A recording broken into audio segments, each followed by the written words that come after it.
Pagbasa mula sa aklat ni Propeta Isaías. Ito ang sinasabi ng Panginoon na siyang gumawa ng landas upang may maraanan sa gitna ng dagat. Sa kapangyarihan niya ay kanyang nilupig ang malaking hukbo. Nilipol niya ang kanilang mga kabayo at ang mga karwahe winasak. Sila'y nangabuwal at di na nakabangon.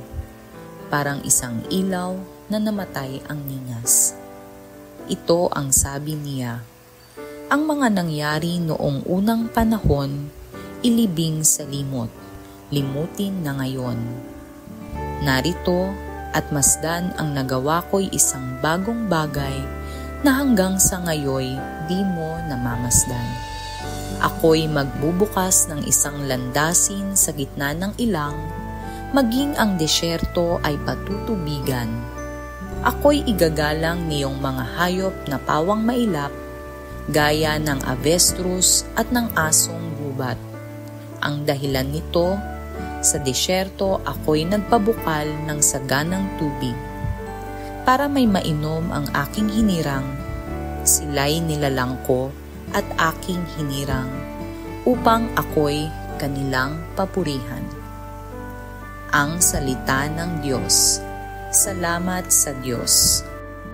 Salmong Tugunan.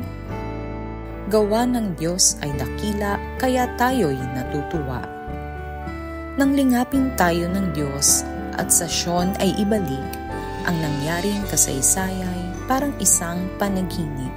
Lahat tayo ay natuwa, masasayang nagsiawit. Gawa ng Diyos ay dakila, kaya tayo'y natutuwa. Ang sabi ng mga bansang nagmamasid sa paligid, ang ginawa ng Diyos nila ay dakila anong rikit. Dakila ngang masasabi, pambihira ang ginawa, kaya naman kami ngayon, kagalakay di kawasa. Gawa ng Diyos ay dakila, kaya tayo'y natutuwa. Kung paanong inuulan yaong mga tuyong batis, sa sariling bayan namin kami poon ay ibalik. Silang mga nagbubukid na nagtanim na may luha. Bayaan mo na mag-aning masasaya't natutuwa. Gawa ng Diyos ay dakila, kaya tayo'y natutuwa. Yaong mga nagsihayong dalay binhit na nanangis, ay aawit na may galak, dalay ani pagbalik. Gawa ng Diyos ay dakila, kaya tayo'y natutuwa. Pagbasa mula sa sulat ni Apostol San Pablo sa mga taga-Pilipos. Mga kapatid, inari kong kalugihan ang lahat ng bagay bilang kapalit ng lalong mahalaga, ang pagkakilala kay Kristo Jesus na aking Panginoon. Ang lahat ng bagay ay pinalagay kong walang kabuluhan, makamtan ko lamang si Kristo at lubos na makiisa sa Kanya. Hindi ko nahangad na maging matuwid sa pamamagitan ng kautusan, kundi sa pananalig kay Kristo. Ang pagiging matuwid ko ngayon ay kaloob ng Diyos batay sa pananampalataya. Ang tanging hangarin ko ngayon ay lubusang makilala si Kristo, maranasan ang kapangyarihan ng Kanyang pagkabuhay na mag-uli, makihati sa Kanyang mga hirap at matulad sa Kanya pati sa Kanyang kamatayan sa pag-asang ako may muling bubuhayin. Hindi sa nakamtan ko na ang mga bagay na ito, hindi rin sa ako'y ganap na. Ngunit sinisikap kong maisakatuparan ang layunin ni Kristo Jesus nang tawagin niya ako. Mga kapatid, hindi ko ipinalalagay na natupad ko na ang mga bagay na ito. Ang ginagawa ko ngayon, nililimot ang nakaraan at sinisikap na makamtan ang nasa hinaharap. Nagpapatuloy nga ako tungo sa hangganan upang kamtan ang gantimpala ng pagkatawag sa akin ng Diyos sa pamamagitan ni Kristo Jesus, ang buhay na hahantong sa langit. Ang salita ng Diyos. Salamat sa Diyos.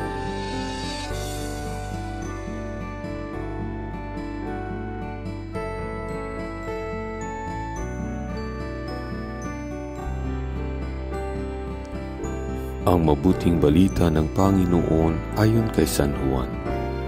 Noong panahong iyon, si Jesus ay pumunta sa bundok ng mga Olibo.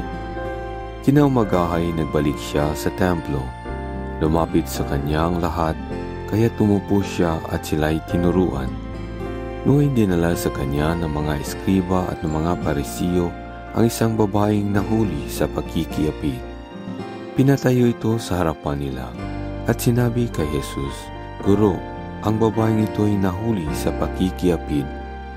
Ayon sa kautusan ni Moises, dapat batuhin hanggang sa mamatay ang mga gaya niya. Ano ang masasabi mo?" Itinanong nila ito upang subukin siya nang may sumbong sila laban sa kanya. Ngunit yumuko si Jesus at sumulat sa lupa sa pamamagitan ng daliri. Ayaw nilang tigilan ng katatanong si Jesus, kaya't sila'y tiningnan niya at sinabi ang ganito, "Sino man sa inyo na walang kasalanan ang siyang maunang bumato sa kanya."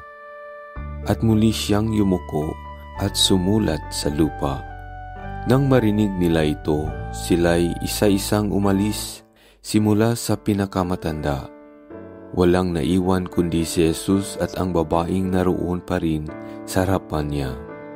Tiningnan siya ni Jesus at tinanong, "Nasaan sila? Wala bang nagparusa sa iyo?" "Wala po, Ginoo," sagot ng babae.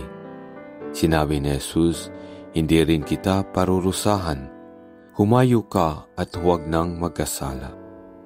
Ang mabuting balita ng Panginoon, pinupuri ka namin, Panginoong Hesukristo.